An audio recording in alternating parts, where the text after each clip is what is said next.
Yo, this is Chris Seba Tato at samahan nyo ko sa overnight session. Yan, overnight session kasi katatapos ko lang po sa duty niyan at diretso session tayo.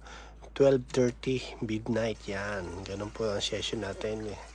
Tayo naman kahit anong oras as long na available ang client at available ako, pwede ko dyan. Yan. Habang nag-aayos tayo ng gamit, ang client naman on the way na. Ang client ko po ay regular client ko na, magpapatato siya dahil aalis na rin siya dito sa Macau at lilipat ng ibang bansa. Ayan, kaya congrats sa iyo, boss.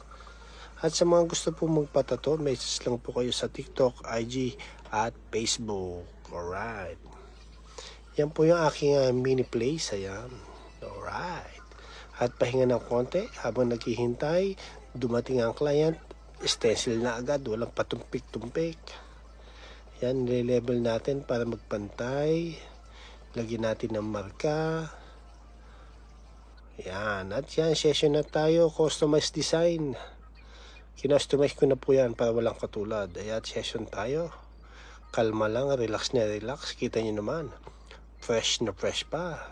Paano hindi magpe-press? Trabaho pa lang, nagpahinga na ako. Hehe. At yan ang ating finished product for today. Maraming salamat po sa pagsama sa akin sa susunod na session. Thank you.